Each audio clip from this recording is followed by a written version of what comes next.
Ask the Podcast Coach for March 26th or 25th. I'm eager. Let's try it again. Ask the Podcast Coach for March 25th, 2023. Let's get ready to podcast.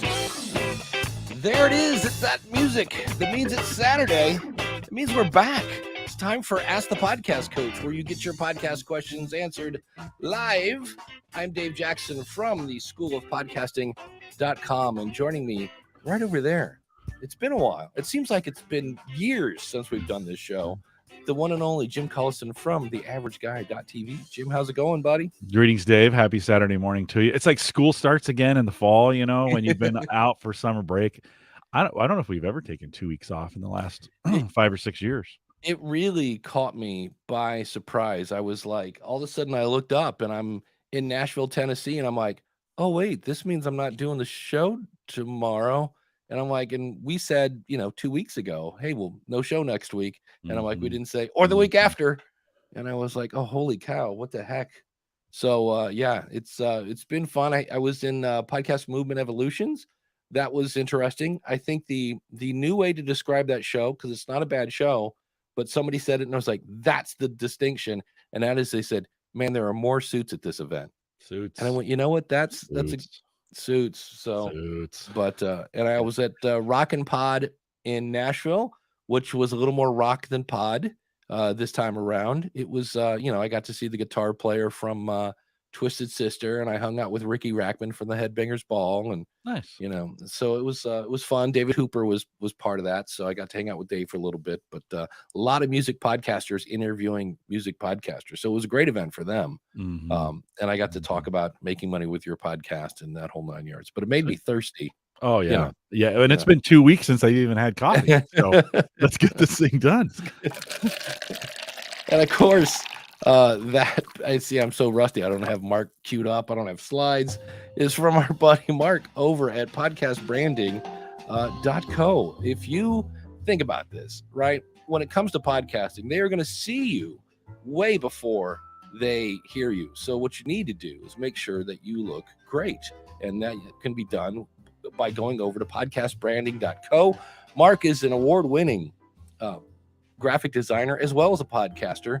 And he's going to do all the stuff you're never going to get from a guy on Fiverr. He's going to work with you. He's going to listen to your podcast and make sure that the whole thing kind of lines up. You want your brand to be just like butter. You want a brand like butter. It just flows from one thing to the next. And when people show up, there's no surprises. It's awesome. And Mark can make you look phenomenal. So whether it's a whole website or just artwork for your show or a lead magnet, if you want to look good, there's only one place to go, and that is podcastbranding.co. When you go over and see Mark, tell him Dave and Jim sent you.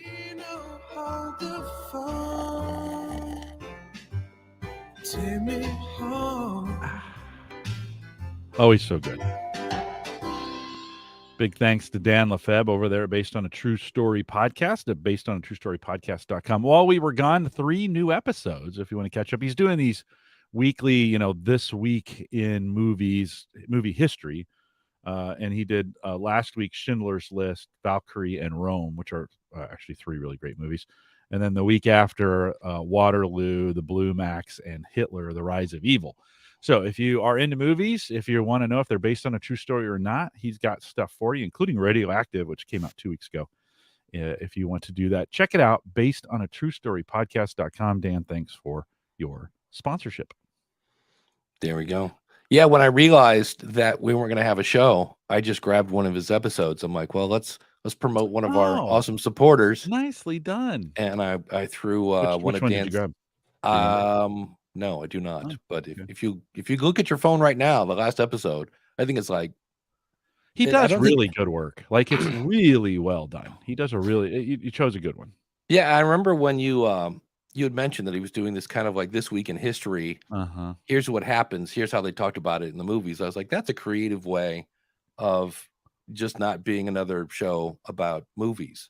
You know what I mean? It's like, and repurpose some content too, right? I mean, this is stuff you've done before, right? So it's a great way to go back. I'm to that point at Gallup where I'm having some trouble. We're so busy, and this won't last forever, but my resources that help me do editing and writing are impossible to get. And so I've really slowed down on the interviews just so I don't create a backlog. We're already Yeah. 9 weeks behind on editing right now. So I have people who I edited back in 1972 who are asking me, "Hey, when's my podcast coming out?" Right. Yeah. And so I've backed way off on the actual recording. And if I do have a bump where I have a week or something that I need to insert something and I don't, we can always just go back and I have so much content from 2020 that got jammed in during the pandemic. Like we were releasing 2 and sometimes 3 episodes a week just because Wow. we had so much content at the time. Well, I had folks who had nothing to do. So they were like, "Hey, let's make podcasts," right? And we made a ton, right? So you can always go back, and this is, talking to Dan's methodology here. You can always go back, put them together, do some different things, cut them up, present them in a different way. You don't have it doesn't. I don't think it always has to be original. I recorded this week type deal, right? You can go back and grab some stuff. Yeah. Well, there are a lot of people that do the whole binge thing where they'll record a bunch of shows on one day and then scatter them out through the month and things like that. That's a way to kind of free up your schedule, which is cool if you think about it. Because if you do all your recording on one day, now obviously this is not going to be a news show because that's not going to work. But that then enables you the rest of the week to promote, and that's really what's missing a lot of times is the promotion part. You put it out there, you throw it on social, and like that's about it. So Beth says, "Hey, I finally made it to a live show. Glad to have you, Beth. If you got a question, feel free. If you're watching live now, we've got a chat room going. You can throw your question in there, or if you go to askthepodcastcoach.com/join, there is that'll pop you right into the video. So we do prefer that you have clothes on. That's always a good thing. And I did put out a thing when I put out last week's episode, and I said, hey, if you have a question, you can go to askthepodcastcoach.com/ask. So I went over this morning to the pod inbox, and not a question at all. But hey, I put it out there, and we're here live. I did notice a trend today. Well, you know what? Let's not bury the lead. The big thing that happened while we were gone was YouTube announced that they now have podcasts, and I think I liked Todd Cochran's take on this. It's a big nothing burger, and they've hijacked the word podcast. I know the last time we did it, Jim, you were like, "What's the big deal?" So they're using the word, and what's interesting is, and Jim, you just did it.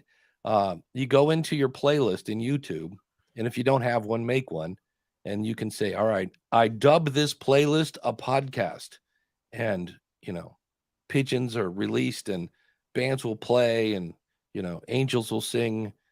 From what I understand, you get additional stats, and I'm like, but my stuff already had stats. Okay, but I guess maybe where you used to have a channel stats, now you're going to have channel stats that are for your playlist. That's new. But other than that, I didn't see a whole lot different. So I'm still waiting. Oh, you do get the opportunity now that you might be featured at youtube.com/podcasts. And I was like, yeah, that's probably not going to happen unless my last name's Rogan or I have, a famous comedian. I could be wrong again, but no, you're probably right. Yeah. Why are they going to, why would they promote the average guy? Right. What's, I mean, they're going to do the same play that all the other Spotify and Pandora, right? All iHeartRadio, they're all run by these media people. That's their play. Right.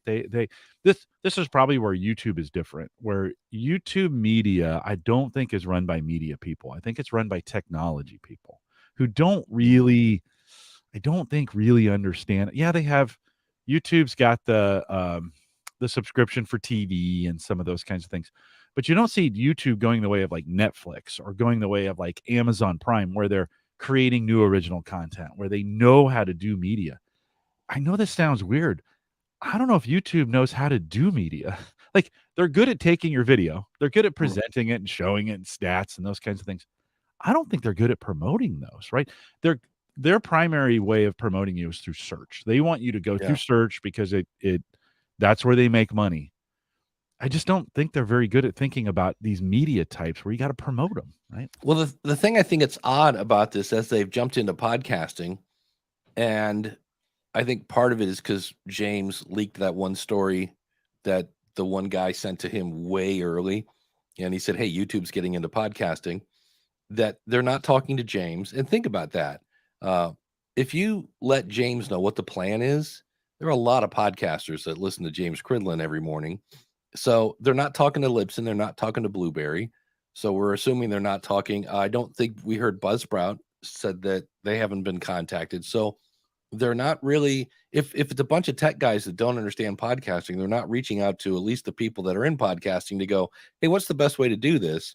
And I know Rob Greenlee said, because he was like face to face with the guy in New York, and he said he was asking him questions and he was being very vague. And Rob's kind of like, hey, remember, like Spotify started off not doing a pass through, and then later they switched to pass through. And hey, what's going to happen if you have ads in your stuff? And they're just not communicating. And I'm like, you know, and then they're only doing the US thing. So I still say I'm holding my full like opinion until I see what the heck happens with YouTube Music, because that's really the thing. Podcasts are being added to YouTube Music.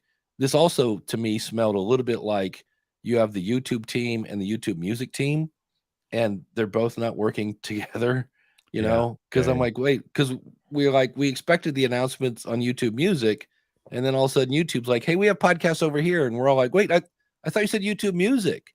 Oh, okay. And then we went over and looked at it. We put our check mark in and went, okay, what did we just do? So it's odd that they're just kind of like, you know.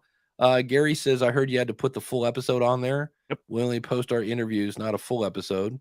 Seems like you would need to do a whole bunch of work. Hold on.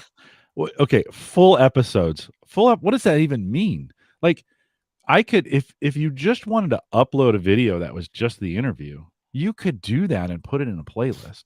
Like they don't actually know. I mean, this isn't and these could be short little 5-minute episodes. Like the instructions on YouTube are so vague and so so this morning I literally you asked me the question. I'm like, oh yeah, I saw that on YouTube. I went over, found the Home Gadget Geeks playlist, which I've had forever. Just enabled it as a podcast. Like they're not like, hey, congratulations, here, use this and share it. There is literally no other than there's zero. Okay, now what am I supposed to do next? The stats are the exactly same stats as I had before, and like it's not like I get any new stats. It's the same thing. So you kind of wonder. I think you mentioned it, Dave. Kind of maybe a name grab, you know, in this. We got a podcast too. We can do it too. You know, so it's just kind of interesting. I don't really care if they call it a podcast, but whatever. Well, and it's funny because there is the whole like for a while YouTube was trying to be TikTok, TikTok was trying to be Facebook, and Facebook's trying to be they don't know. It's just everybody's trying to do this. I love this comment from Chris Nessie. When did the new media show become two older gentlemen just complaining? Wait a minute. Are they talking about us? No, just kidding. No, they're talking. No, I know. It was so fun because, you know, Rob Greenlee, like you cannot get more laid back than Rob Greenlee. And so that's the fun of that show is, you know, Todd will say something that's, you know, outrageous. And then Rob would be like, well, hold on now, Todd.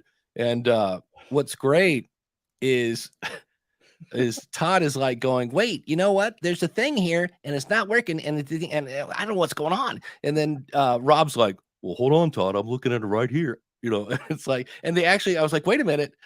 Rob is pushing back. Yeah. And it's like, I'm telling you, I'm looking at the screen. It was sudden. Todd's like, I don't see it. So there was like 10 minutes of, I don't see it. It's right here. I don't see it. It's right there in the upper right-hand corner. And I was like, and then, again, I hear the voice of Todd Cochran going, I don't edit. And I'm like, maybe you should. But it was interesting. I'll give him credit. It was different as opposed to that. But it was hilarious. Yeah. So that's hilarious. So basically just as he's saying, just put the video in the playlist. Yep. That'll get you there. Well, Gary says they want you to include intros and outros and all reviews. Plays like it plays on Apple. We don't make videos, blah, blah, blah. Nobody's checking this thing. Like, it's not imagine?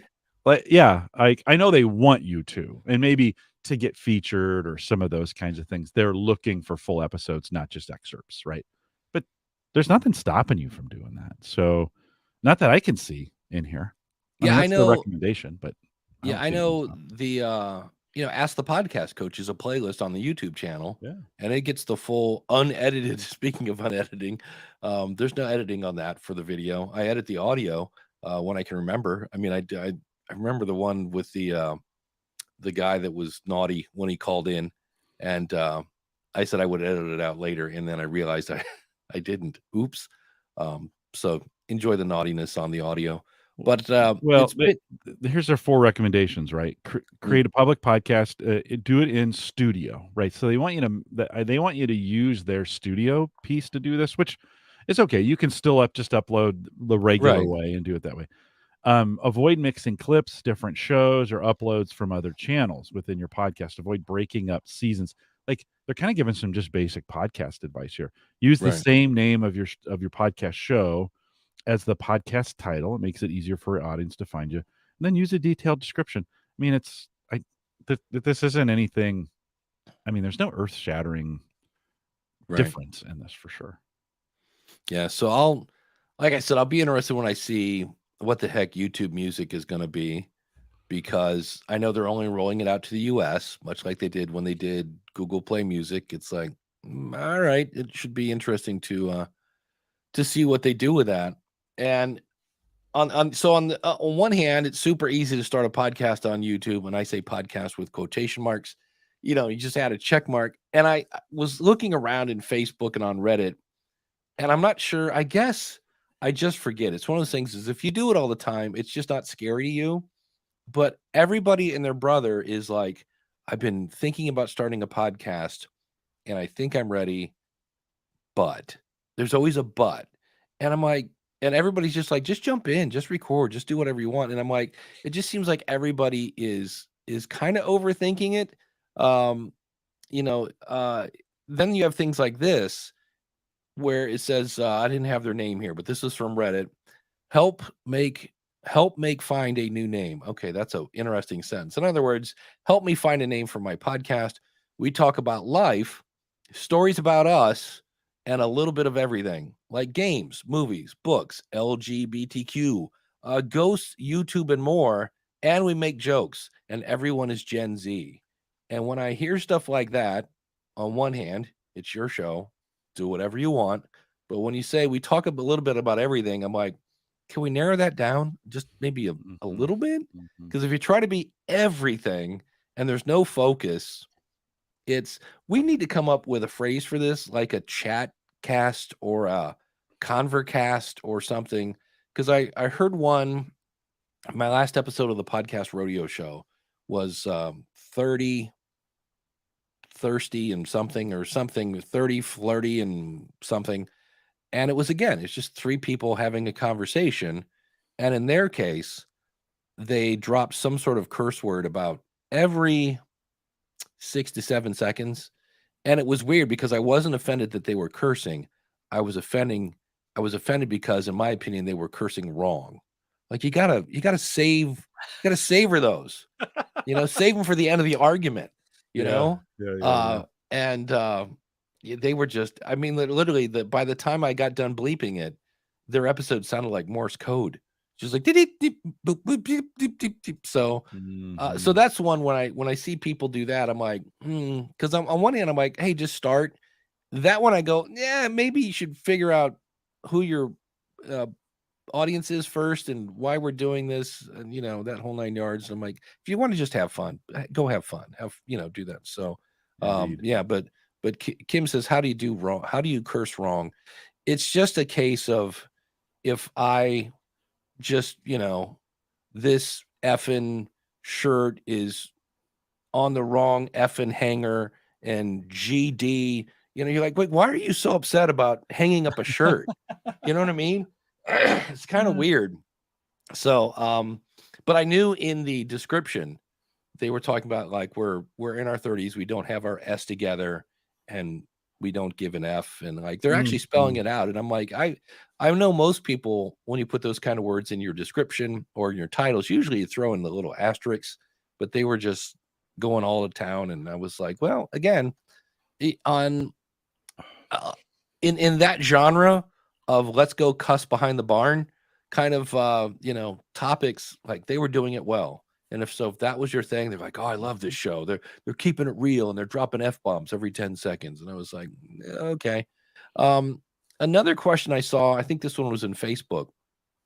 Is it worth recording video snippets of an audio-only podcast to promote on social. And I thought, because this is my new thing. In fact, Monday, I'm doing a Northeast Ohio podcasters meetup, and you'll probably hear this in a future episode of the School of Podcasting. Because when I drove to Nashville and back, that was 14 hours in a car.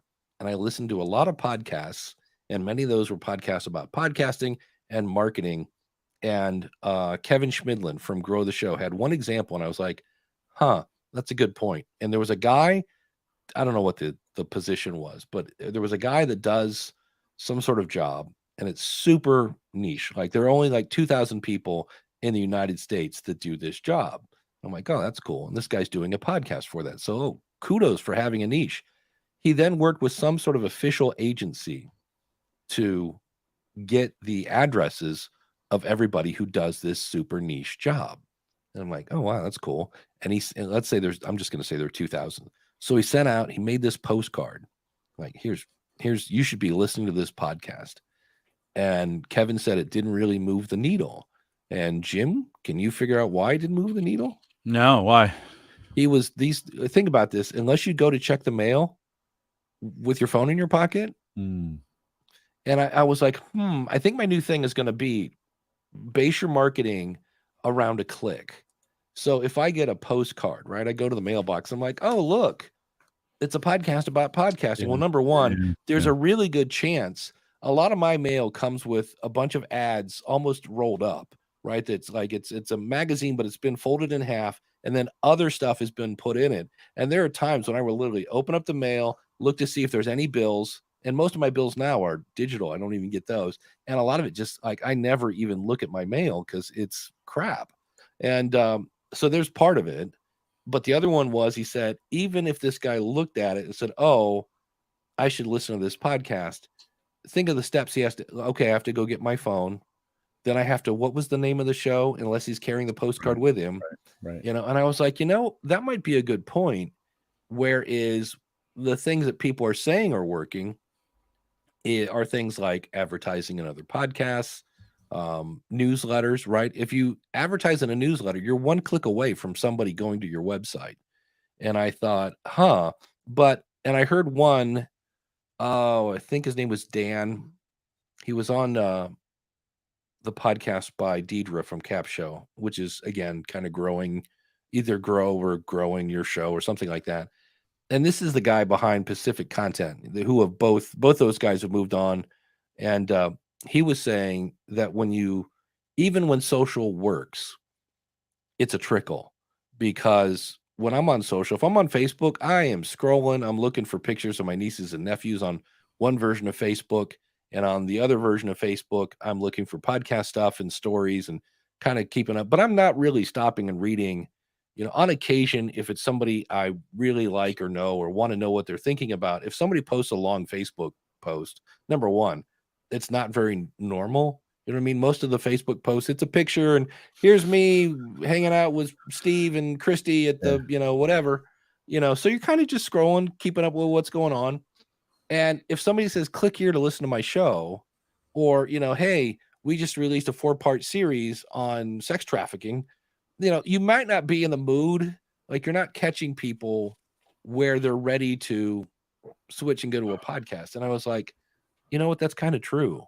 And I was like, So I'm like, it's, I don't know what the answer is. We're all still looking for that 10,000 download. I was working with somebody yesterday, and they're like, yeah, but I'm in all the directories. And I'm like, yeah, that's that.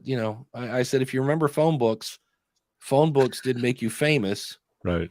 But the phone book is here. The phone book is here. And, phone books didn't make you famous, but they did make it easier to find you. And I go, that's kind of what all these directories are. Yeah, you might get featured. I know for a while there, the Samsung people were featuring people and all sorts of craziness was going on.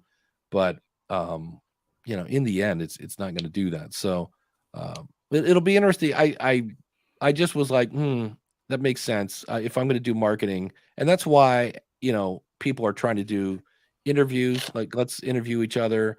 Let's swap promos. Because again, now I'm getting in front of podcast listeners and, or advertising. I just started, I'm testing it again, Buzzsprout Ads, which was, I think 5,000 impressions for, I want to say $100, something like that. But I redid my ad. And what's interesting about that is you can pick what shows can play your ad. So they're saying, yes, I'll run your ad. And you're saying, yes, you can.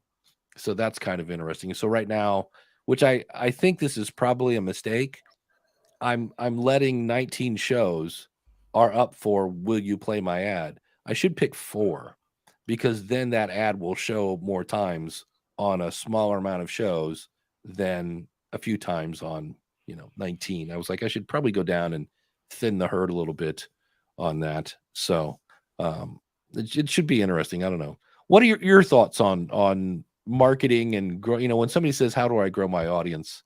Yeah, I think most people lack really good content. That's what they lack. Like it's why for most of us, we think we're an expert in a particular area or whatever. But if you're I think the real popular ones commit all the way. They go all the way in. I mean, they're doing everything. They're in that space. They know the people. I mean, you really got to commit to it. And I just think for most of us, we just either don't have the time or the ability, or we're not in the right place to be able to get that content. And that doesn't mean you can't do it. It's just to get the numbers. I mean, I think if you look at a lot of the podcast, if your end goal is to have big numbers, there's just certain things you're going to have to do to get it done. And part of it isn't anything you can do.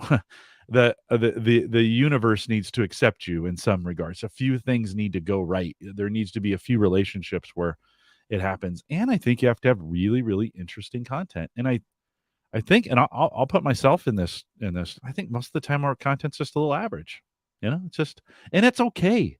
Like that's fine but I think we do less and expect more on this. And listen, I know you're like, oh, but I've given my life to my podcast and I spent all week thinking about it and I do the edits and yeah, you have. That still doesn't and great. If you enjoy it for that, awesome.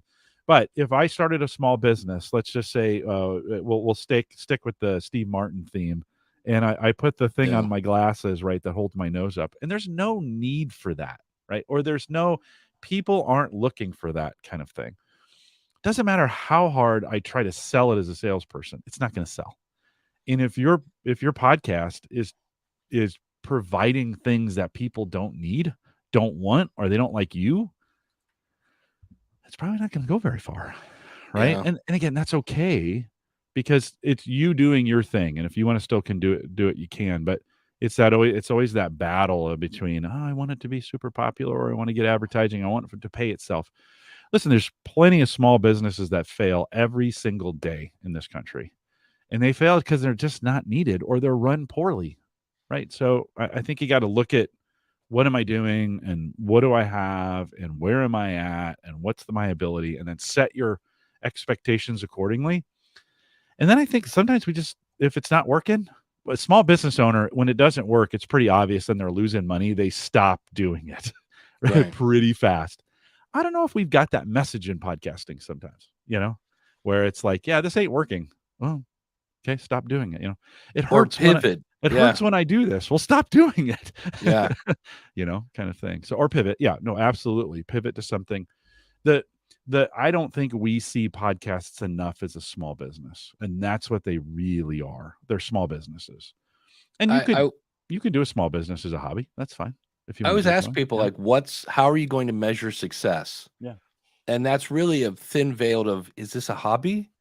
Oh, I shouldn't say hobby. That offends people. Is this a passion project? Or are you using this as a marketing arm of some sort? And so many people think, oh, I'm just going to start a podcast and get ads. And then to your point, well, don't be boring. Yeah, that's, you got to grow the audience first. And that's a little tricky. Yeah, it's interesting. I did a episode a couple weeks ago on the School of Podcasting where I used a tool called Rumble Studio, where you can basically record a bunch of questions and then invite people to answer them. So, and it was all about, should my podcast have a newsletter? And so I invited James Cridlin and Ariel Nissenblatt and a couple other people. I interviewed Daniel and David Hooper, because they both use this and that. And it took 4 hours just to put the interview part together, let alone, because there were some questions that I was like, oh, this doesn't deliver any value to my audience. Because I asked them, hey, are you using that thing where you convert your RSS feed to a newsletter? And everybody said, nope. And I was like, well, there you go. There's one question that's not going to make it to my audience. And just the biggest problem was I interviewed David Hooper, Jessica Kupferman, and Daniel J. Lewis. And I did that live. I probably should have had them go to Rumble Studio, but it was like, I want to talk to my buddies. But in the process, I had to now listen to that whole thing and find, wait, where did I ask them this question? And in the case of Daniel and Dave, because they're both my friends, we're just going all over the place. And I skipped one question for them. Like, I forget which one it was, but I was, what's in your newsletter? So the part where they get to promote themselves, I never asked them that. I was like, So, but the point was, and this does not mean length of time to put together equals good, because I could have spent 20 hours and still produced something that was not great. But I did have a lot of people say, because it ended up being that narrative style podcast, and I was, using me to bridge between the different guests as they answered the questions. But it took a long time. But I had many more than usual people say, wow, that was a really good episode, and it really got me thinking. And I was like, that's great. I just wish I had 20 hours a week to do one episode. And I don't, because I do. And that brings up another question here from Liberty Dude. Dude, what's the max amount of podcast shows do you think a hobbyist should get involved with? And one, I think he means when they do. Involved in one they do, and maybe guest once a month on others. In other words, how many if I'm a hobbyist on a weekly basis, how many podcasts realistically can I do, or should I do? Right. I think that's the question. Yeah, I think the question is, are you the editor? Like, how much, like Podcasters Roundtable, I show up, I talk, I leave, I'm done. Like, I could do those all week. Same thing. Yeah, I've been showing up on Podcasters Power Hour, but even that, I'll give you that's one that I kind of go, and I like Jeff and everybody over there, but it usually ends up being an hour and a half. And there are times on Monday nights, it's like at 9:00, it's like right in the middle of when I'm usually hitting my groove. And I'm kind of going, I haven't had a single person say, I heard you on the Podcasters Power Hour and I came over to check out your show. And I'm kind of going, all right, it's fun. It's hanging out. I also do a mastermind one day a week. And it just dawned on me, like last night, Daniel and I were recording the future of podcasting. And I was so happy because Daniel said, normally I'm not available on Fridays. And I was like, good, because I need a day. I need an evening where I do something that's not podcasting related. So if I could go back in time, let me think about this, maybe two, but really one. Because if I took all the time I spent on Ask the Podcast Coach and Podcast Rodeo Show and Your Podcast Consultant and the future of podcasting and rolled that into the school of podcasting, now I got 20 hours to do that episode that had people going, man, that was good. So I don't think there is a no more than two or no more than, I think it depends on your life, right? If you got 3 kids and a wife and soccer practice and all that other stuff, it's hard to say. One might be enough, but if you're, I make a joke, but it's not a joke. The reason I do so many podcasts is I'm not married and I don't have kids. I don't even have a dog or a cat. So, which means I'm going to London in May, baby. Yeah, I am. By the way, so nice. in May we'll have a week where I'm not here, but yeah, I'm going with Lipson, so that's we'll have to figure out how to fill in these weeks. Like maybe we'll do them and record them in advance or something, so we don't miss out. Hey, Ann asked a good question out there. It may be prompted on what I said. She says, as a newbie, I'm always on the edge of should I or should I not bother? I don't want to be another lousy podcast. And like, there's really two sides to this, right? Mm-hmm. I mean, as a new podcaster, you're going to create stuff, may or may not be great, right? Who knows? The beauty is in the eye of the beholder, right? On this, right? If you want to make it, if you enjoy making it, if you're having fun doing it, who cares what people think, right? If that's the goal, if your success goal is, hey, I want to do this, I feel like I need to do this, I don't care if anybody listens. It's me learning that. Well, if the goal is to learn, the goal is to get better, then guess what? You've achieved your goal. You should absolutely start if that's your goal to do it. So I think it really we just got to get a really good grip on like, hey, what are my intentions here? What do I want to do? By the way, I don't think it's wrong to start a podcast and say, I'm starting this to make money. Like when Yeah. most people start businesses, they say, I'm starting this to make money. Now they try to make it in areas of things that they're good at or that they like doing or something they've wanted to do, or maybe they want to be their own boss, right? Those kinds of things. But generally, I think oftentimes if you're going to start a podcast and it's going to make money, you have to have a business plan, right? Who would start a small business and not have a business plan, right? Yeah. Who wouldn't start a podcast for a business? It's just another way of doing business. So you have to have a business plan and then execute it. If you run out of capital, you run out of podcast. You have enough capital to keep it going, you can keep going. I mean, it's just a small business, right? At this point, or it's just a business at this point. So yeah, I don't want to poo-poo anybody from starting. Just realize what's your goal. What are you getting into? So sorry, Dave, go.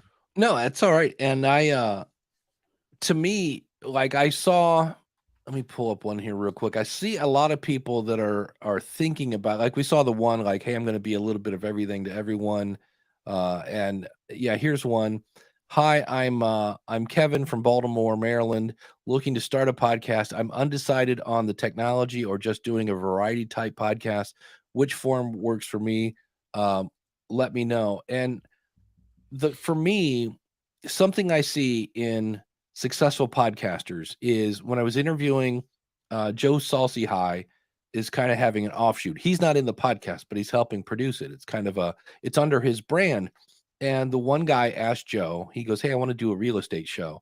And Joe was like, that's great, but I don't want to do one. And so he heard no. That guy then said, okay, Joe doesn't want to do a podcast with me. I'm going to do one anyway.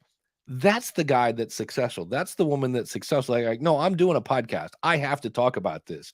The person is like, I'm not sure if I should, I might. That's the person that once it gets hard, in some cases is going to be like, never mind.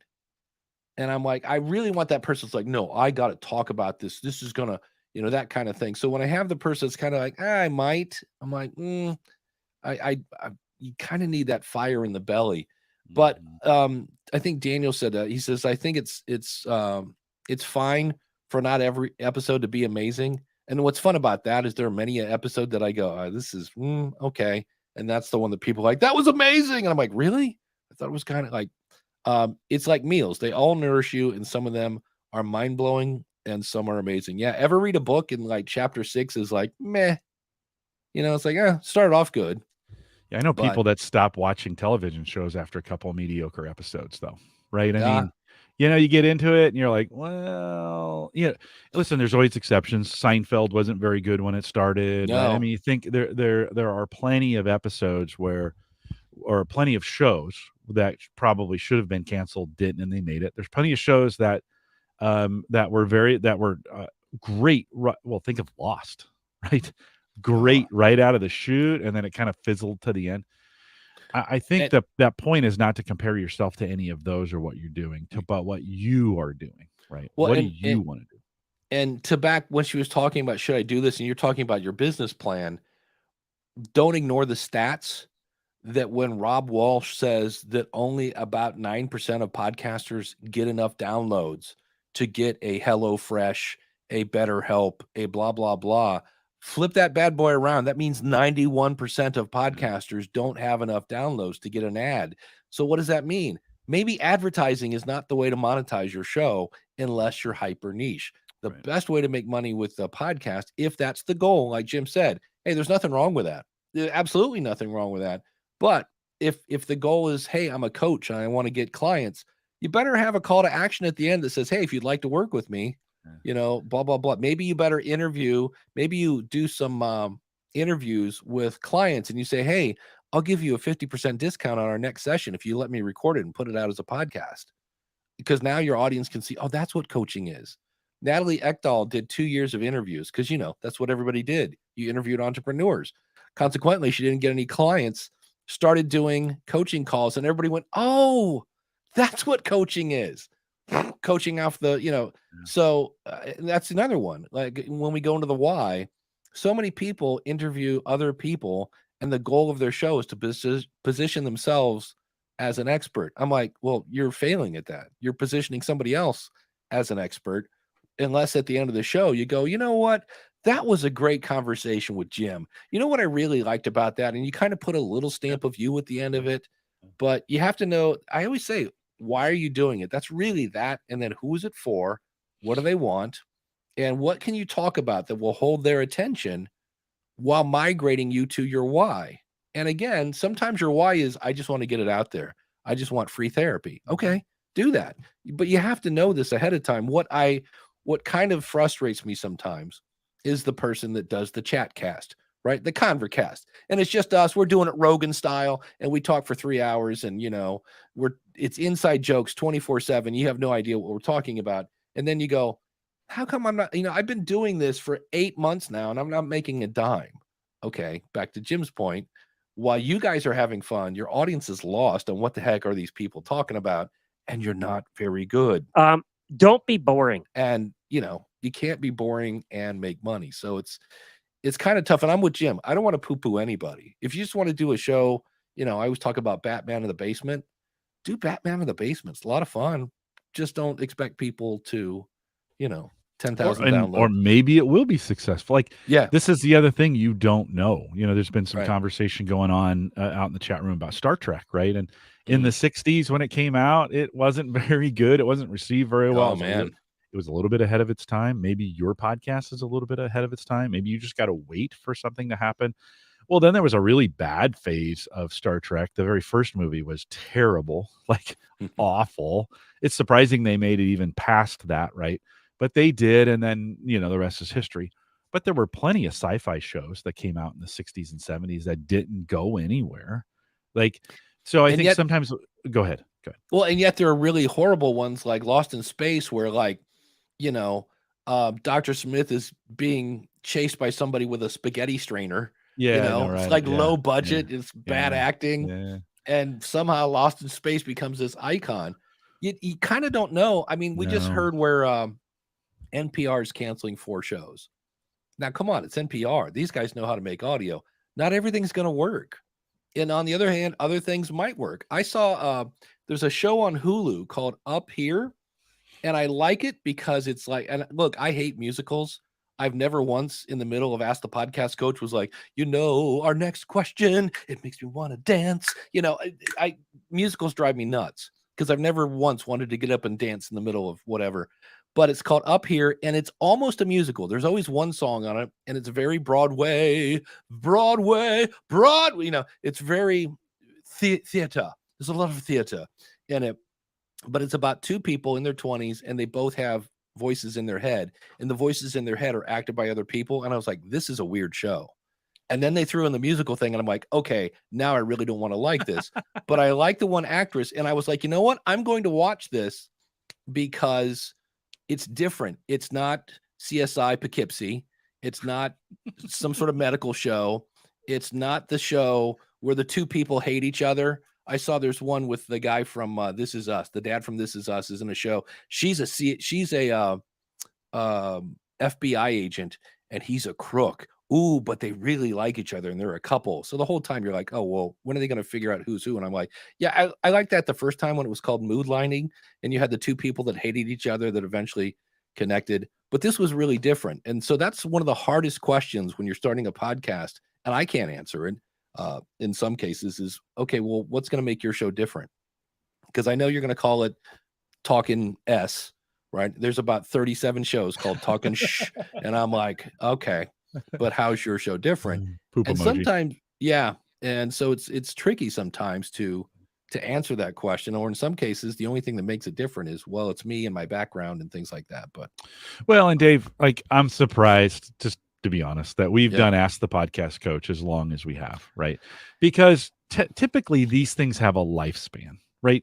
Most everything has a lifespan. Things shouldn't or don't always last forever. That's not always true, but that's a really, really minor exception when they do. Most of the time there's a season. You come in, you do it for a while, things change, you get out. Maybe you and I, our lives are boring enough that we could just get it on every Saturday morning, just do it. We enjoy spending time around each other. We have a great chat room that's out there every single week, and there's 25 out there right now. We enjoy it for what we do. Are the numbers gigantic? No. Are we on the front page of YouTube? No. Did we ever make the front page of Spotify? No. Do people actually think we give great podcasting advice? Questionable, right? So, like, I think, but we do this. We keep showing up on Saturday mornings because we like doing it. We got a few sponsors. We're having fun with it. It's kind of a Yeah. thing. We have a good time, right? So I think when you get this question, should I think you have to ask that question back to yourself and say, I don't know, should you? Like, you got to do some self-evaluation on this thing and make sure it's right for you. Who knows how long we'll go on this thing? It keeps working. Then maybe someday there'll be people talking about us like you just talked about Rob and Todd, and said, are those two angry white guys just could they just do something else than be angry all the time? So, who knows? Yeah. You never know. And our Patreon is the I don't know if the economy is bad, because all I hear is people getting laid off, which is bad. But everywhere I go, and I mean everywhere I go, there's a sign out front. There's like a welding place at the end of my street. They're looking for welders. I'm like, how is everybody out of work when there seems to be so much work? Because I get it. Because every time I see somebody like not be a patron anymore, it's usually like my financial situation has changed, and I'm like, okay, well, it's okay. We're in a season too. Like I said, I'm surprised we've gone as long as we have. Just to be honest, you kind of go. These things usually play out over a while, and then you're like, yeah, we've said everything we need to say. Is this really just Jim saying I got to sleep in 2 weeks in a row, and No, actually, I was up early both times. No. I really like it. I mean, I looked forward to coming out this morning, and you listen. You had Randy Cantrell had mentioned me in one of his podcasts, and you sent me a link to it. And the name of the podcast was like, sometimes you have to quit one thing to start another. He's in the process of moving. I didn't understand the full context, so when I got that message from you this week, I was like, Dave, are you breaking up with me? Like, is this? Did you take 2 weeks off and then you're like, yeah, we're not coming back? So sometimes that could be misconstrued as I thought you were breaking up with me. That's what I thought was happening this week. No. So I put a question mark in the Slack. I was like, what? I'm glad you brought that up, because I was supposed to have that clip ready to play, and yet I do not. It's okay. I don't know if I could play it. I can't play it. Can you play it in Slack and have it come out? Not. I'm not set up right now to do that. But yeah, just describe it. Just describe it. Yeah, well, I'll tell you what. We'll do that right after we thank our awesome supporters, because there they are. Because we've lost a few awesome supporters, and if you get value from this show, it would be great if you gave some of that stuff back. And I'm sorry, Jim, I left you hanging. No, it's okay. I was just going to do it secretly. It's okay. The secret coffee pour. Now everybody's running to the bathroom. I gotta go. But yeah, go to askthepodcastcoach.com/support, because we haven't played the fun little jingle of "we got a new supporter" in a while. And you know what? I'm so rusty on this. You know what? I'll pick that later. I will, while we're talking, I will log into Patreon and pick a random patron to say thank you. But Ask the Podcast Coach runs on Podpage. If you'd like to try Podpage, well, hey, go to trypodpage.com. That's actually another way you can support the show, because that's my affiliate link. And if you need more Jim Collison, he's right there. You can get him 24/7 at theaverageguy.tv. Yeah, but don't. That'd be too much. Yeah, it's a lot of Jim. That's a lot. Yeah, don't do it. And if you want to start a podcast, or if your podcast is not moving in the direction you want, well, come over to the School of Podcasting and let's see what we can do together. And again, thanks to everyone who is supporting us at askthepodcastcoach.com/support. So yeah, what Randy was talking about is he's moving from one house to another. And he said, he's got a new SSD drive in his computer and this and that, but he was thinking about just reevaluating where and how he stores stuff. And he's like, you know what? I need to reach out to Jim Collison. And I was like, oh, wait a minute. And now, he's been waiting for this. It's time for Jim to get his nerd on. So, is there one strategy that's better than another when it comes to online storage? Or should he just have a RAID drive, or, And I was like, you know what? Jim is the guy to answer this question. Well, there's two stories, I think, as I heard that, as Randy say that. One, being the person he was talking, it was total surprise. I didn't know he was going to say this. And you have that moment where you're like, he mentioned me on the podcast, right? Which is super cool. And and then there's that moment where his listeners hear my name and think, oh, maybe I'll go listen to his tech podcast, right? So that's kind of cool. But the third moment is like helping out with this kind of thing. The kind of storage that's best for you is the storage that works for you. So I always tell people all the time, it just kind of depends what you want. I mean, I like to have some kind of local hard drive that's not my computer, where I put files that I want to keep for backup. And if that locally has some kind of redundancy, that is good. It's not terribly expensive. You can get a box where you put 2 hard drives in it, and it creates it as one volume. And then if one hard drive fails, you're okay, right? Then I like to back those up to the cloud. You can do that. It's never been easier to do cloud backup than right now, whether it's you're going to pay for it on Google or you're going to pay Microsoft to do it. Or there's plenty of backup services. Backblaze is one of those. I think that's real popular among podcasters. Yeah, he did mention that he is currently using Backblaze to back up all of his stuff, but he was wondering about, is that good? Should he have another, And yeah, I think it kind of depends on you and what you're doing and what your risk tolerance is. I mean, because you can go crazy on this thing. Like we have guys in our community, in our tech community, who will buy 2 of the same NAS devices, right? Those are boxes that have hard drives in them for storage. They'll keep one at their house and they'll take one to mom's or dad's or aunts or uncles across the country, plug it in, and the 2 are redundant. Again, so I put it on my NAS device here. It's going to make a backup copy to, Aunt Marge. She's got it there. Now, Aunt Marge isn't ever going to mess with this box. She's going to make sure it's up and running all the time. No, it's probably going to get unplugged. It's probably going to get shut off at some point. She's not a data center. Like there's no, that power goes off. It's not going to get turned back on, right? So there's risks with all those things. I think you need to kind of measure your risk tolerance. Say, hey, how bad would it be if I lost something, right? And if it's really bad, then you need to make sure you've got 3 copies of it, 1 local, 2 offsite, all those other things. If you're like, I don't really care. Well, you can probably get a little cavalier and just maybe keep 1 copy online somewhere.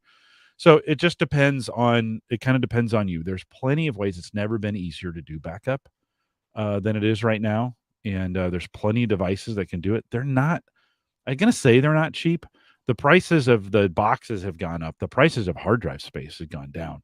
Just 2 years ago, 8 terabytes of backup space, $179. Today, 16 terabytes, double, $179. Like, so, it's never been cheaper to get it done from a storage standpoint. It does take a little bit of work, Dave. And it's one of those things, it's not a set it and forget it. You've got to constantly be checking, is that thing still on? Is that thing still working? Are my backups actually making it? There's nothing worse than losing something and then realizing 5 months ago the connector between your local storage and your backup in the cloud was broken and not actually updating anything. And you're like, that's when you start dropping the F-bombs, right? That's there. it. Exactly. That's a good use. Yeah, or you rebooted your computer and the software, that normally you thought it ran in the background and blah, blah, blah. When I got my Mac, I used a thing called iDrive because I was looking into Dropbox and Google Drive and all that. And what I liked about iDrive is there was like this weird hidden feature. They give you, I want to say it's like 5 terabytes of space. It was a lot. And because I wanted to have, like, I have background music, I have sound effects, I have things that are used on every podcast. And depending on what I'm doing, I might be on my Mac, I might be on my PC. And it always seemed like whatever file I needed was on the other computer. So I started using iDrive, and that is where I now have all my podcast stuff on a external drive, but iDrive backs that thing up. Yeah. So I've got 2 copies. But then I found out that they have this, it's like it's made exactly for me, people that are sharing computers, and it's another 5 terabytes. And I was like, I'm like, that's 10 terabytes of space for like $99 a year or something ridiculously cheap. And the only downside I would say of it is where when I share things on Dropbox, because I have a Dropbox folder called Computer Bridge, and I need this file over there, and I'll throw it in there and I'll copy and paste it there. That's like that because I've got my fiber network, so everything's quick. The one on iDrive, maybe it takes a second for it to, I don't know how quickly it refreshes, but it's great for stuff that, like I said, background music and things like that. But Yeah. I've got another huge amount of space, and and I too also use Backblaze, but that's the one I'm using that I was like, when I looked into Google Drive and even Mediafire and a couple other ones, I was like, wait, this seems to give me the most space for For your money. buck. Yeah. And it's some of you may have a Microsoft 365 account, right? That's kind of their Office 365 now, rebranded M365. And it comes with a terabyte of backup space with the account. You could be using your Microsoft account. One of the nice things about that is you got some options to do some versioning with it. So versioning is not really important in our podcast space for the most part because we're not changing those files that often. A whole bunch of work on it. You publish it. You can pretty much lock down that version right then because you're not going to make a lot of changes to it, generally speaking. While you're making it, though, you might want to have it in a space where there's a backup on the Mac here. I use a Time Machine to back up every so often. I think every hour, actually. And so if I had screwed something up at 3 o'clock, chances are I might have a copy of it from 2 o'clock that I could go back to. I haven't, Dave, it's been a long time since I've messed up a file like that. But when you do, you want it, right? I was just watching a YouTuber this morning who recorded 4 days worth of content, 4 days worth of content, took it off his drives, put it on a hard drive, an external hard drive, erased the media from his cameras, then dropped the hard drive. And it was gone. No recovering at that point, right? Yeah. You got to think through, if that's a scenario, if you're a podcaster and you're taking content media, moving it from one to the other, before you delete your media, your SSDs or whatever you're putting it on, and you've moved it, you got to validate it. Every time you move it, you need to validate it, especially if you're going to delete it, right? Yeah. And make sure it's there and move to the cloud. Then you can go back and delete your external media from. So there's a lot to it. I think the simple is better with backup. Simpler is better because if it's too complicated, you won't remember how you did it. Because remember, you don't need a backup until it's always last minute. It's always a crisis. It's always, I needed this 10 minutes ago, right? If it's complicated to figure out again, you won't. Yeah, I did that with an email list once. I downloaded a bunch, uploaded them to my new thing, downloaded my largest list, and then canceled my account at email list 1. And then when I went to upload the big list, it's like, hey, this is corrupt. And I was like, oh, crap. And I went back and they're like, yeah, remember that thing that came up that said if you close this, you can't get anything back? Yeah, you can't get anything back. And I was like, oh, no. So same thing. I've got all these shows that I've canceled. So when I move them off my hard drive, I move them to the cloud, and then I check the files in the cloud to make sure they played.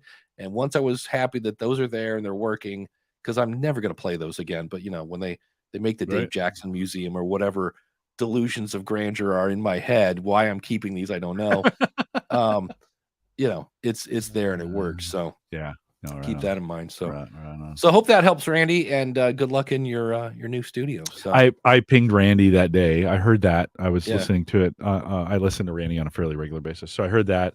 So as soon as I got in, I pinged him and was like, "Hey," and he's like, "Well, I'm in the middle of moving," and I was like, "Well, hey, whenever you're ready, just call me. We'll walk through it. We can talk you through your situation. It's just a customized backup is kind of customized based on what you have and what you want to spend. It's kind of like building podcasts. Like, how much do you have? Yeah. What do you want to spend? What do you want to do? How sophisticated do you do? I mean, I have a really sophisticated Moro data box it's really designed for businesses where it has a 1 terabyte hard drive in it, but then it's connected to Backblaze. And so if I don't use the file, it syncs it automatically. And then if I don't use the file for a period of time, it removes it locally. Hey, why have a file if you're not ever using it, right? And so it keeps most of the stuff backed up in redundant form in Backblaze. But the stuff I use the most often is here local, and I can just grab it and pull it down. It's Yeah. SSD storage, so it's super fast. It's a very complex solution, but I like it. Like for me, I like it. I wouldn't recommend it for everybody, you know. Getting your nerd on. I love that. Yeah, it felt good. Thank you for it's been a while. Jack says, I need a cigarette now. I'm going to NAB in Vegas, he says. So, bring some really comfy shoes. Have you attended? Yes, I have. If so, any advice? Comfy shoes, because that's going to be in the Las Vegas Convention Center, and that is its own city. It's you can walk. I remember when they did the New Media Expo there, and we're walking through, and we're just walking and walking, and we got done, and we got to this one spot. He goes, okay. He goes, but realize we're only in section A. Like there's a B and a C. And I was like, holy cow. Any advice? Don't be shy. Anytime you go to any event, don't be shy. Talk to people. That's the place I saw 8K TVs. And I was like, man, some people, like, I do not look good in 8K. I'm like, no, thank you. But it's just, there's people build houses at NAB for a booth. Like I think it was Sony, and they built an actual house, like half a house, and you could walk up the stairs and have a meeting. It was crazy. So it's little nuts. But the big thing is with any event, wear comfy shoes, breath mints, drink lots of water, and don't be shy. Really, that's it. So I guess I would ask, what are you hoping to get out of it? yeah, Like what's your goals for going? Chapstick is another good one. And then if there are people you want to meet there, contact them ahead of time and see if you can set up a meeting. Because I saw Heather Osgood at Podcast Movement Evolution. She walked by the Libsyn booth, and I was like, hey. And I was thinking, oh, I'll have to catch up with her later. Never saw her again. Yeah. And that's only going to be worse at NAB because it's so huge. So I remember Steve Lee at Podcast Movement once. We kept seeing each other in the hall, and we're like, I have to catch up later. Yeah, okay, great. And it's never ever happened. So no. There's and it's because it's face to face. People don't want to, they're not. You go to talk to them, they're not really that interested in talking. Like they're like, I've been talking all week. I don't want to talk anymore. It's easy. Like, oh no, I've got to move on to my next meeting. Then you ping them when you get home, and it's really hard to get them because everybody's trying to do that now, right? So I think be patient with those people that you meet or that you make contacts with, because after they come home from the show, they're just exhausted. Then they have everybody pinging them from all the times they met right on the show or on the show floor. So just be patient. Yeah, have business cards or QR codes. The cool kids now are using QR codes. I'm an old guy. I like 1,000-year-old technology. It's not new. Yeah, QR is not new. It's 1,000 years old. That was so funny. I felt bad at Podcast Movement Evolutions. I forget the name of the app, but it was weird because their branding it's a listening app, but it said by podcasters for podcasters. And I was like, And I went to check it out because I was like, that seems a little weird. Shouldn't it be by podcasters for listeners? But okay. Mm-hmm. And their app didn't work till Friday. Like you would go and it basically just turned into a giant flashlight. Your screen was giant and it was white. And I was like, oh, because I mean, a booth at Podcast Movement is a couple $1,000s. And I was like, to be promoting an app that didn't work, I was like, oh, I felt so bad for them. That would be, because even if they fixed it the day, because I think I discovered it on Wednesday. And it didn't work Wednesday, Thursday, and finally mid-Friday, it came in. And I just was like, because even if you fix it, Apple has to approve your new version of your app. So it's going to take forever. And so I just felt bad for those guys. I was like, I can't imagine. The only thing I can think of, because also you could make up to $2 referring people to the app. I should find the name of it. It was something that began with pod. That'll narrow it down. But it was but I just was like, if you're paying people to listen to your app, I was like, A, somebody got some VC money, and B, Podo Polo, PODOPOLO. So I have yet to, I fired it up. It works now, but I haven't played with it yet because I just, to me, there are so many listening apps. I'm like, going back to that, like, what are you going to do different? So the fact that, hey, it's by podcasters for podcasters, maybe that's their different thing, but it should be interesting. Also, in case I see where Coach Dave here says link, which is what I use, allows an NPC card. It's always a hit. Yeah, that's kind of fun. Also, realize you can go to your website in Chrome, and at the top in the URL over on the right where you have the little camera thing, you'll see a little arrow pointing. If you click on that, you have an option of like get a QR code for this page. So you don't have to pay for a QR code. And if you probably Google, QR code maker, there are a ton, but it's the nice thing about Link and a couple other services. I think even Switchy now, you can make kind of a link tree with Switchy, which is a tool I use to, like I just put in the chat room, supportthisShow.com/iDrive. And it's basically my version of Bitly. And you can actually make a QR code for your links, or they have a thing now where you can do kind of a link tree thing. But my whole thing on Linktree is just make Linktree on your website and then send people to your website. Mm-hmm. Keep your brand in there, that whole 9 yards. But yeah, Coach Dave says, when I go to a conference, I use Link and never try to talk with, and never try to talk with everyone. I tend to enjoy a small number of meaningful connections versus a million shallow ones. Yeah, I have done this. I know I did it at Podcast Movement Evolutions.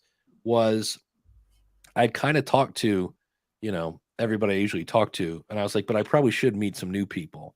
And I do that just to kind of try to get more comfortable doing that, because it's not my strong suit.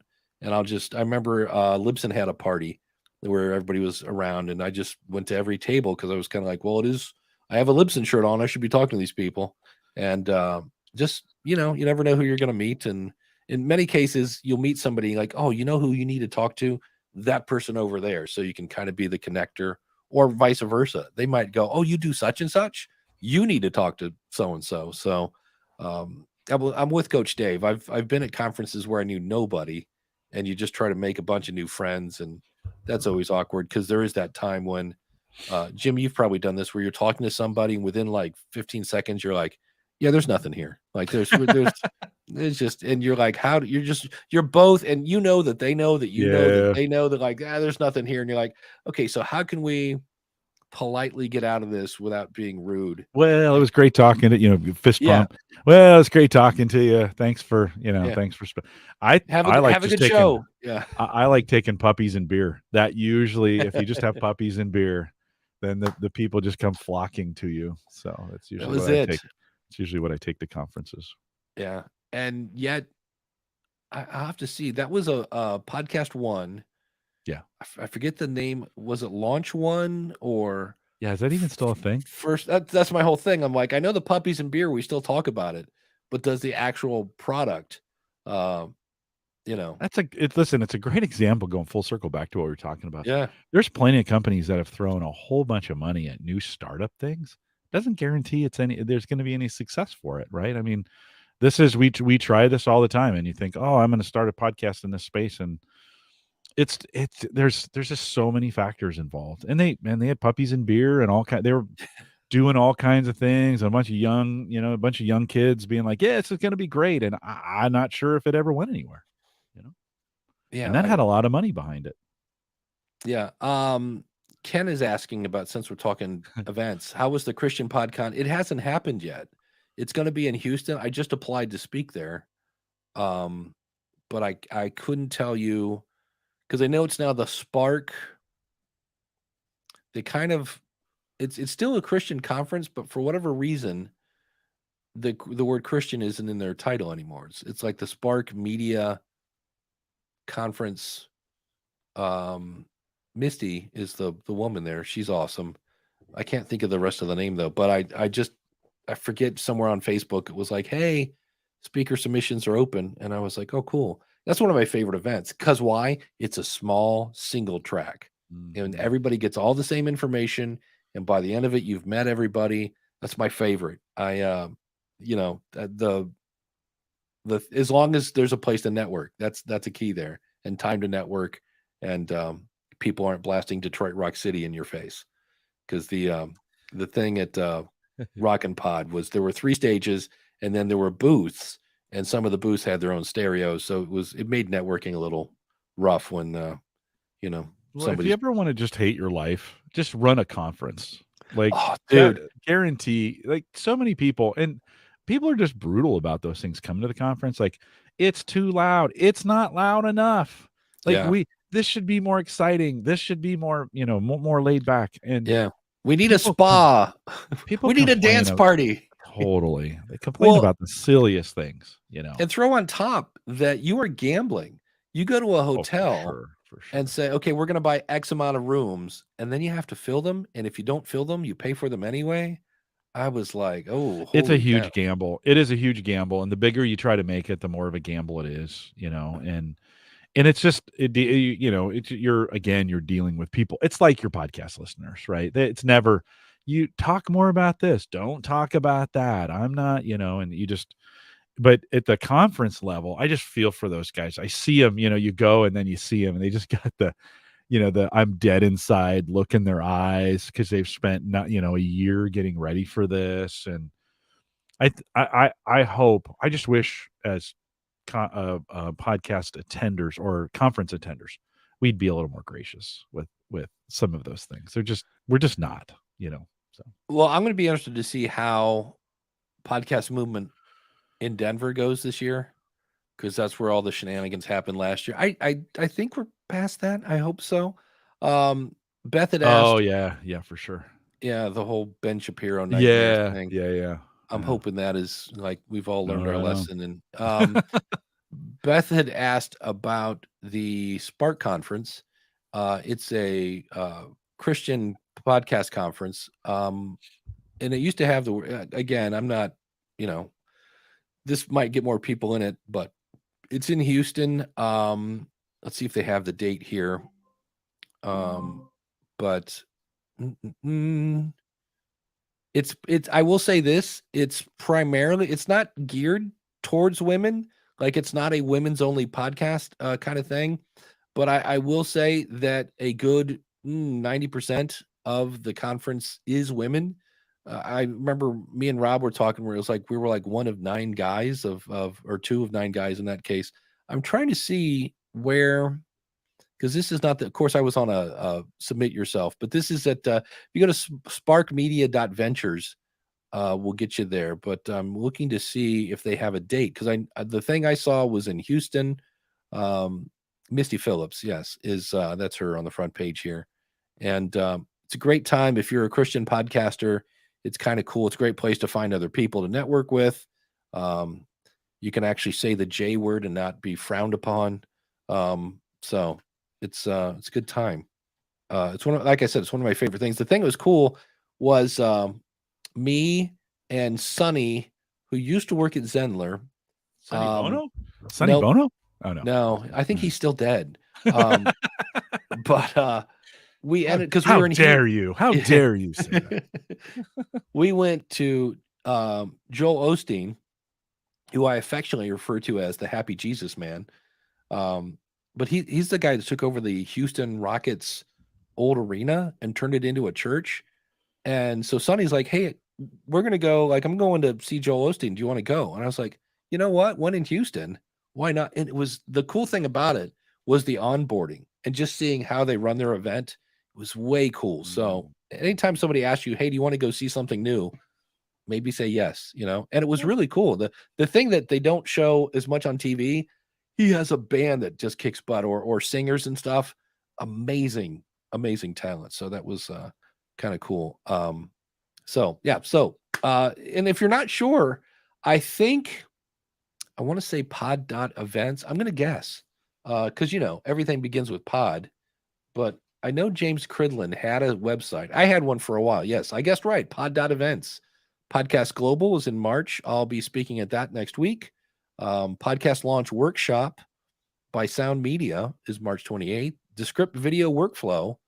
I should go to that because Descript still has a very large learning curve. A Career in Podcasting, monthly podcast meetup. If you're in Northeast Ohio, neohiopodcasters.com, we're meeting this Monday. So, and it was so weird. I was doing coaching for Libsyn this week, and I met a guy who lives about 40 minutes that way, and he might be coming to the Northeast Ohio Podcasters meetup. If you go to meetup.com and just type in podcasting within 30 miles of where you are, there are a lot of those. And those are always fun. It's kind of interesting because some of the guys that show up for my podcaster meetup like one guy's doing Twitch from his phone, and I kind of don't have the heart to say, okay, you're not really a podcast. But again, I'm not going to die on that hill, and the guy's having fun, and why not? So we'll see what happens. But it's always fun. Let's go back to Facebook. Here's a fun one. This was Cecilia. You're breaking my heart. You're taking my confidence daily for you. Who was that? Garfunkel and Simon, or Simon and Garfunkel. Anyway, meanwhile, back at the ranch, Cecilia says, we record on my iPhone with 2 hosts. So right there, I'm kind of like, we get comfy in the closet, but right now we have a basic lapel mic that plugs into the iPhone. So here's the whole like, hey, start with what you got. I want to improve the sound. Has anyone used this mic? And she puts a link to a Movo smartphone podcast recording microphone kit with 2 condenser microphones. I'm also open to recording on my computer. There we go. Now we're talking. If I can get better and less expensive mic, but it needs to be for 2 people. So my thing for 2 people is get either 2 Samson Q2Us, or especially in this case, in a PodTrack P4, because the Q2U is like $60 and the P4 is, I think, going for like $150 these days, and that's a one-time fee. Maybe get some a couple windscreens so you're not popping your P's, and you're done. But anytime I hear anybody sharing a mic, I'm kind of like, that's that usually doesn't work. But if that's the only thing you have, okay. But again, if you're like, why isn't my show growing? My next episode of the School of Podcasting is going to talk about bad audio, because the one thing I heard after listening to 14 hours of podcasting, and I'm included in this, by the way, I listened to an episode of the Podcast Rodeo Show, and I didn't listen to it before I uploaded it. And it started off with this big, deep voice guy going, the following is opinion and only an opinion. And it was way louder than the rest of my stuff. And I was like, I didn't listen to that. But I hear a lot of volume issues where, and some of it, you can have the right volume for somebody who's got great mic technique. They got a great mic. You could then have the same exact volume level and somebody who sounds like they're in a fishbowl in the bathroom, and that person won't sound as loud because of the reverb. And I didn't realize how bad that was until I was driving in a car with the wipers going and rain and trucks and tires and things. That's a lot of background noise. And so, the one person just cuts through all that because there's no reverb, and the next person is just like, and I'm like, that's just not going to work. So that's coming up on the School of Podcasting. So, and especially if you have to adjust the dial, because there were times when, especially if both hosts were kind of fishbowly, for lack of a better phrase, well, I would just turn up the volume on my car and I would get it. The problem is then when the next podcast comes on and they are not in a fishbowl, your head gets blasted off. And so that, or if all of a sudden the Waves app tells you to turn at the next exit, you get your head blasted off because your volume's too low or whatever's going on. And so that's an easy one to do that. Ken is asking, do I have an email list for this chat room? I think that my official answer is no. I have a newsletter. If you go to, and here's a fun one, podcastobservations.com, that is my Substack newsletter, where I just kind of, here's what you'll get in the newsletter. And I realize this is not much of a sales pitch, but it is typically a paragraph. So I talked my last newsletter that just went out last night. And if you go to podcastobservations.com, you'll see the latest episode. And I was talking about how when I was married, one of the kids lied to us, as children do. They think they can dupe mom and stepdad, and he did not in this case. And I explained how it took a while for us to really trust this kid again, because like, what the heck you lying to us for? And so I said, keep this in mind if you're going to be using ChatGPT, because it gets some stuff wrong. And it was interesting because I listened to Adam Curry use ChatGPT to have ChatGPT tell him about Adam Curry to Adam Curry. And there was a lot of stuff. He's like, yeah, that's wrong. I never lived there. I did this. That's wrong. Nope. Sorry. I was never the host of MTV's 120 Minutes. So I say this because the one thing that every podcaster has when they start is no audience in most cases and integrity. And you could build up a ton of integrity and with one ChatGPT post, lose it because anybody that, like when I hear somebody go, I've been podcasting since the early days. I started in 1994. And I'm like, you're full of crap because that didn't exist. You know what I mean? Now you might've been doing some sort of streaming things, but you weren't doing podcasting.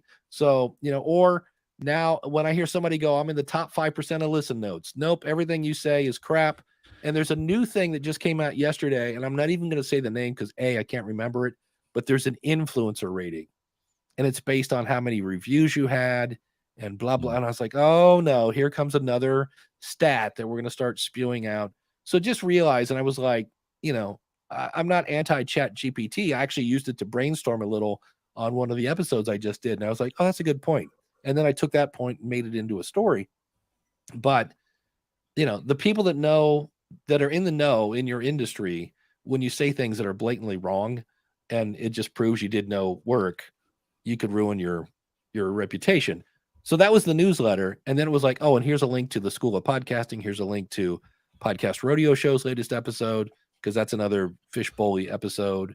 There wasn't a link to Ask the Podcast Coach because there wasn't one last week, blah, blah, blah. Here's a link to my latest YouTube video, which, speaking of that, ratings and reviews do nothing, right? We've talked about that per death. Even though people say nothing. Well, it's social proof. That's the key. Okay. It's not nothing because you want people to give you those. They feel good. They feel nice. They're helpful. Yeah.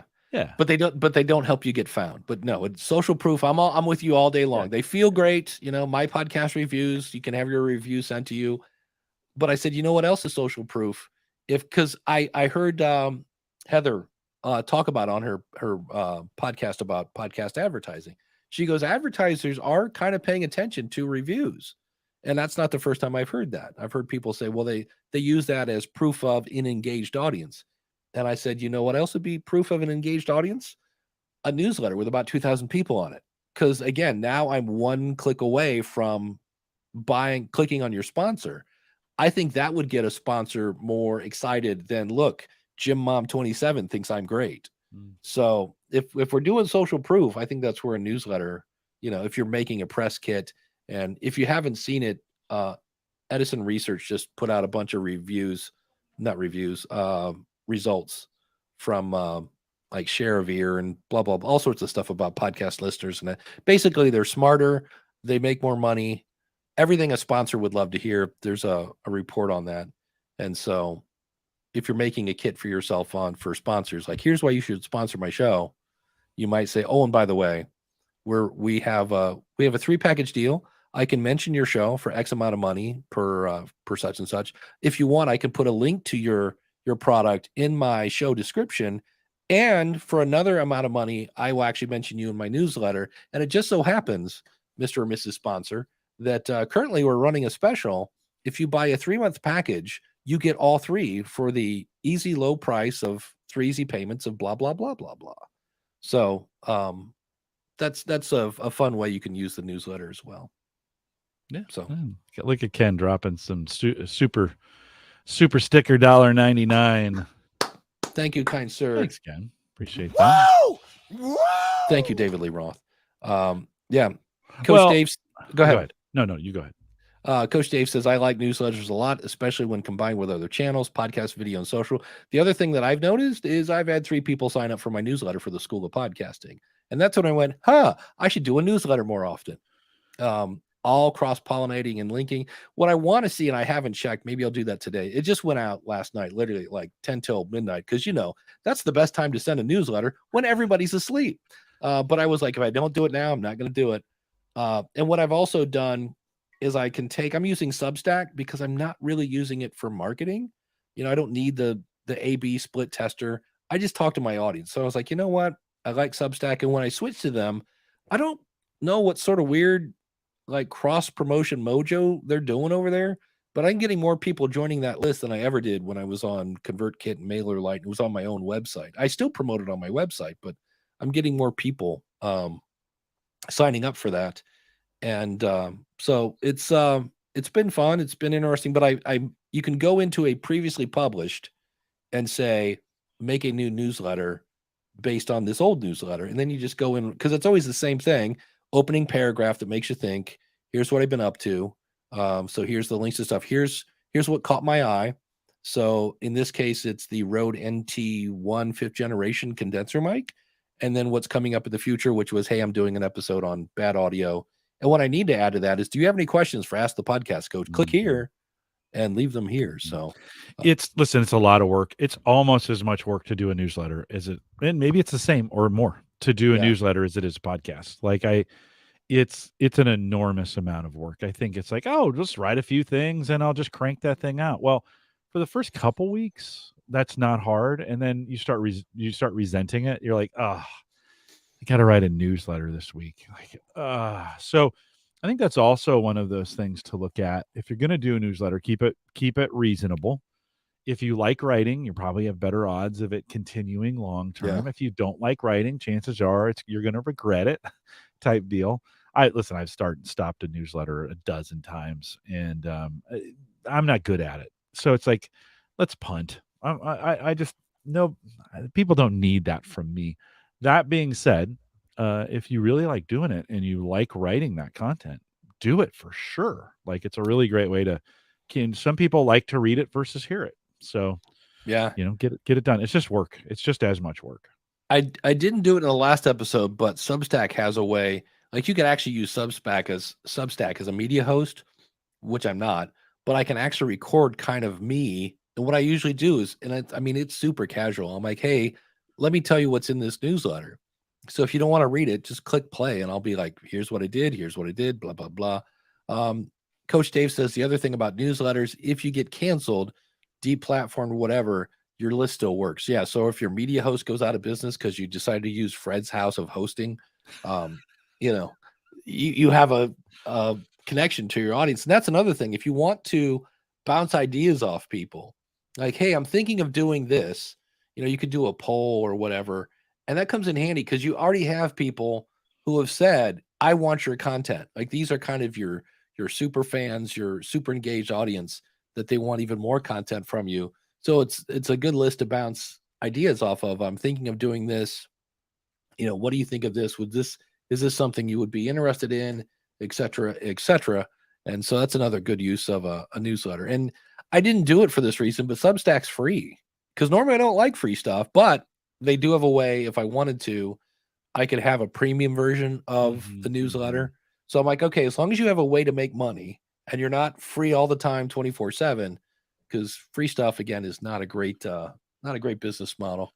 So, well, if you're going to use, if you could use MailChimp or Aweber, to like, both of those have newsletter, ways of, and they got free plans and paid plans that you can get on. They both do a nice job of giving you forms for people to fill out lists. Like, this newsletter idea is not new, right? I mean, we've been doing this for a while. So I think when I've been doing it, I've used MailChimp, and it's just a good way to kind of keep track of things, and folks can sign up, and then they've got email tools.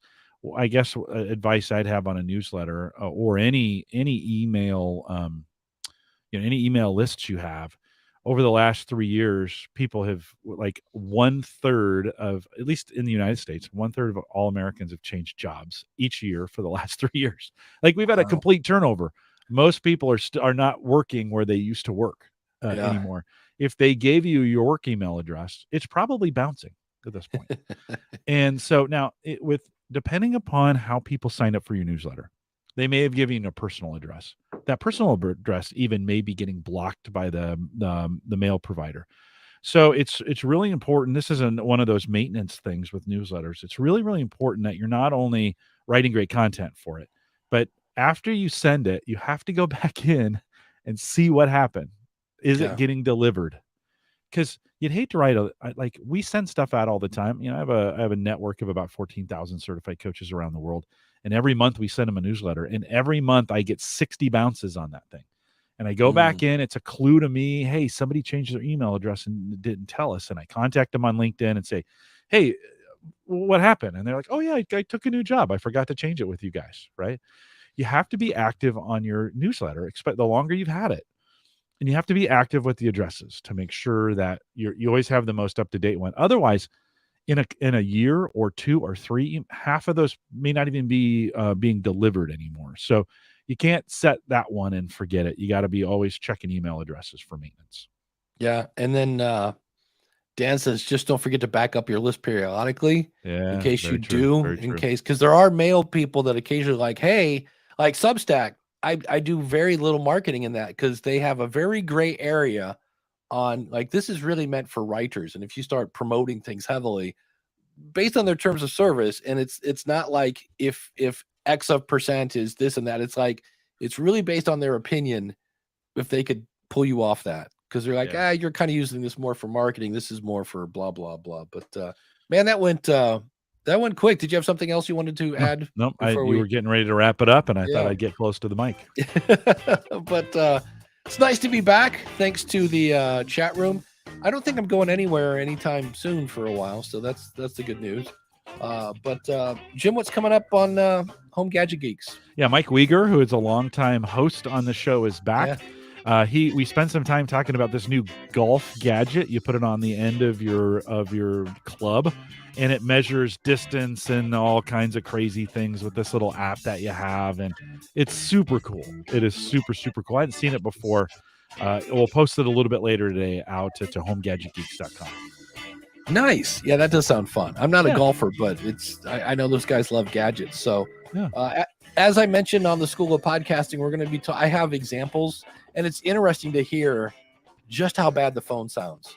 Like I called into a Zoom call, and then I recorded a Blue Yeti, and then what I'm also going to do is run it through things like Adobe Enhance, Descript Studio Sound to see like, okay, I've got bad audio. Now what do I do with it? Can I clean it up? Is it possible? The answer is yeah, you can definitely make it better. So, and you don't have to buy. That's the thing. I have RX10, I think it is, from Isotope. I don't know if I'm going to be renewing that because there are these tools that are coming out that take away reverb. They clean it up. They auto EQ it, that whole 9 yards. So that's coming up on the School of Podcasting. And of course, we're here every Saturday, unless of course Dave is traveling, at askthepodcastcoach.com/live. If you are listening to this later, feel free to send in your question at askthepodcastcoach.com/ask. So thanks to the chat room.